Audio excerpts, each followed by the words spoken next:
I cannot come home. I have to defend my president as a member of the list council of the ICC at The Hague. So I'm sorry I cannot come home. I have to defend my president.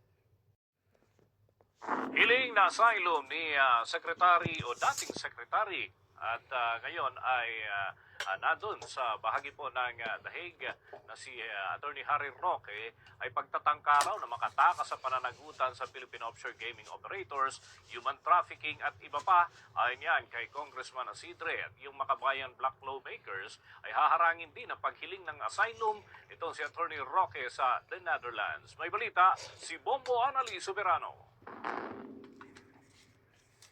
Pinondena ni House Committee on Overseas Workers Affairs Chairman at Tingog Party List Representative Jude Sidre ang hirit ni dating presidential spokesperson Harry Roque na asylum sa the Netherlands.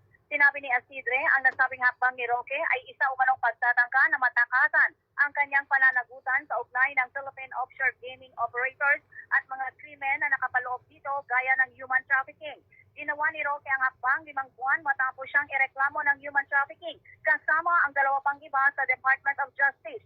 Ayon sa reklamo, ginamit umano ni Roque ang kanyang posisyon at impluwensya upang protektahan at bigyang daan ang mga sindikatong kriminal na nagpapatakbo ng pogo at gambling hub na sangkot sa mga krimen gaya ng human trafficking, cyber fraud at money laundering.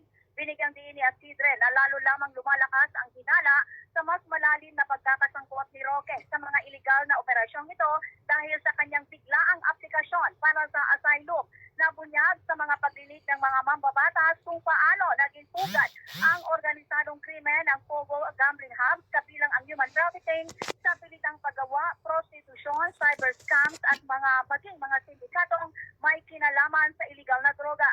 Si Roque na iniuugnay sa mga kaduda-dudang transaksyon sa ilang Pogo operators ay ipinag-utos na ipiit sa kamera matapos siyang paulit-ulit na tumangging makipagtulungan at sumagot sa mahalagang tanong ukol sa kanyang koneksyon sa mga iligal na aktibidad. Hinikayat ni Asidre ang mga ahensya na magpapatupad ng batas na makipag-ugnayan sa mga internasyonal na otoridad upang mapigilan si Roque sa paggamit ng asylum bilang panangga laban sa prosecution. Samantala, gagawa naman ng paraan ang makabayan black lawmaker sa Kamara para harangin ang paghingi ng asylum ng dating presidential spokesperson. Napatid na pinapaharang ni Acting Chair's Party List Representative Franz Castro sa Quad Committee ang hiling na asylum ni Roque. Di pa ni Castro, dapat sagutin ni Roque ang mga tanong at mga issue mula sa Quad Committee. Pakinggan natin ang pahayag ni Representative Franz Castro. Well, sabihin ko sa kanya, Mars, umuwi ka na rito at harapin mo yung yung mga tinatanong ng Quadcom dito at i-clear mo yung sarili mo muna dito, no, bago ka mag-abuga-abogado kay dating Presidente Duterte. So, karapatan mo naman yan na mag-abogado, pero dapat harapin niya muna yung mga questions ng members ng Quadcom dito at ma-clear out niya yung kanyang relation, no? O yung involvement niya sa Pogo. Mula sa Kamara, Bombo Anali Montaño Soberano nagugulat para sa number 1 and most trusted radio network in the country, Bombo Radio Philippines, Basta Radio, Bombo.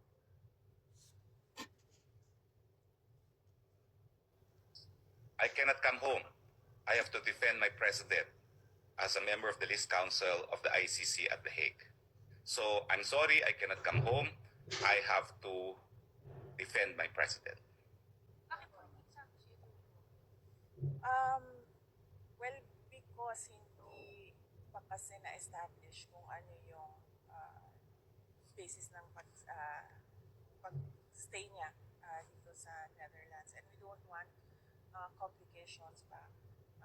Gusto namin nakatutok talaga yung lawyers doon sa kaso. And right now, I heard applying for asylum. He publicly announced that already. So we want him to focus on his asylum, and then we want our lawyers to focus on the case. So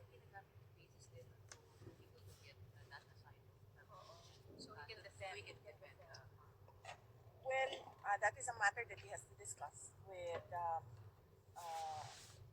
former President Duterte. not nominated